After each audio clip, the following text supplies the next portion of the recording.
Alright, this is a crowd control class for Warlock on Void 3.0. So, you can use any super you want. Nova Warp is really good for more crowd control, but also I use Nova Bomb for boss damage. Healing Rift, Burst Glide, Pocket Singularity. Now the grenades I recommend. Use Vortex, Scatter, or Magnetic Grenade. Reason being is for our aspects. Use Accelerant. What Accelerant does is whenever we hold our grenades get more powerful depending on our grenade. That's why I recommend these 3 grenades. Do not use the other 4. The grenades I recommend are Magnetic, Scatter, or my personal favorite, Vortex. I think Vortex is the best for crowd control. Our second aspect, Feed the Void. Defeating a target with the Void ability activates Devour.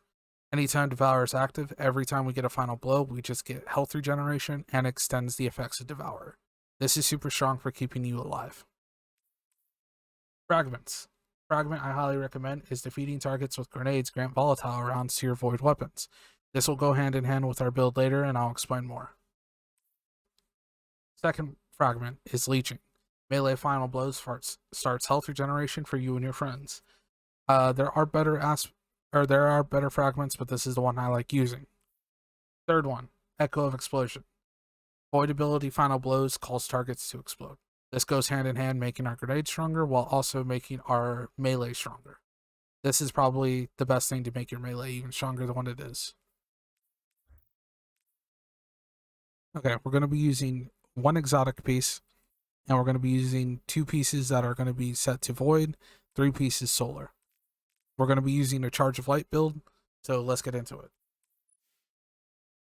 Alright, this is the exotic helmet we're going to be using. What this helmet does is weapon final blows with a damage type matching our subclass energy grants death throws. So pretty much what this means is because we're using a void weapon on a void subclass, we're going to be getting death throws. And this stacks up to 5. With each death throw we get gives us bonus grenade damage and gives us grenade energy if we don't have our grenade.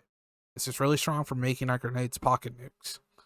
On top of that, whenever we throw our grenades, nearby allies that are close enough when we throw the grenade get reduced timer on their grenades. Okay, now we're going to take a look at the mods. Taking charge. Become Charge of Light by picking up an Overpower. This is going to be really important for our build. You can use Harmonic Siphon or you can use Void Siphon. Both do the same thing, but Harmonic costs 1 less. Second Void piece. Stacks on stacks. Anytime we become Charge of Light by picking up an Overpower, we get 2 stacks for 1. This is going to be super important for making sure that we're constantly on Charge of Light. Second mod, very important, Fastball. We're going to be using our grenades, so you want to be able to throw them like Tom Brady in the 4th quarter. Bolstering detonation, all this does is whenever we use a grenade and we're causing damage with it, we get our rift back. This is not needed, but you can use it to help out your friends if you want to be able to heal them a lot more. Our first solar piece, we're going to be using Charged Up. This allows us to go from only using 2 stacks to holding 3 stacks. This is important. I would also recommend using Thermal Shock Plating if you have the seasonal mod. Definitely use this. This is very strong. Our second solar piece, we're going to be using High Energy Fire. Anytime we become Charge of Light, pretty much all of our guns, including our melee and our grenades, just do slightly more damage. This is very important for the build. As well as using these 2 mods. I don't know how to say these, I'm not saying them. But what this does is every time we pick up an Overpower, we get health regeneration, so even if we're not using Devour, we still get health regen. And if we don't have our grenade back, on top of us getting kills, picking up an orb will also give us more grenade energy. So we can throw our grenades a lot more. And for our last solar piece, we're going to be running Supercharge. You can have 2 additional stacks of Charge of Light. This is really good. That takes our maximum charges to 5. So that's 5 extra kills with extra damage with any abilities or weapons we have. I also use Explosive Finisher. Finishers restore grenade energy, but it takes some of your super energy.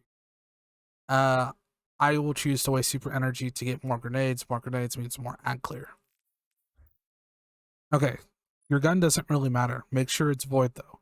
If you can, try to get the demolition perk on it so you can get your grenades up even faster. The reason why you want a void weapon is because whenever you throw your grenade, you grant volatile rounds. Volatile rounds, whenever you shoot somebody and you kill them, they'll leave an explosion. That explosion will kill other ads, therefore also proccing Charge of Light. You can kill one ad, kill a group of them, and you'll get multiple stacks of Charge of Light because of that, which is really good, making your gun damage even stronger. But also because of the rest of the build, we're going to be activating our exotic helmet, which will give us more grenade energy, making our grenades even deadlier, while also giving us more weapon damage and giving us more abilities or more ways to clear ads that aren't just with our grenades and melee. You can clear them with your gun. If you want more ad controlling ability, then put on your grenade launcher, the Wither Horde. If not, you can put on something like Izanagi's or a shotgun. And for your exotic, or for your heavy, I recommend using a rocket launcher for boss DPS or avoid LMG so you can also be proccing your exotic helmet as well. That's the build. Thank you for watching. Expect the worst, Guardian. Navota has no choice but to defeat you. Energy signature. That's her. That's Navota.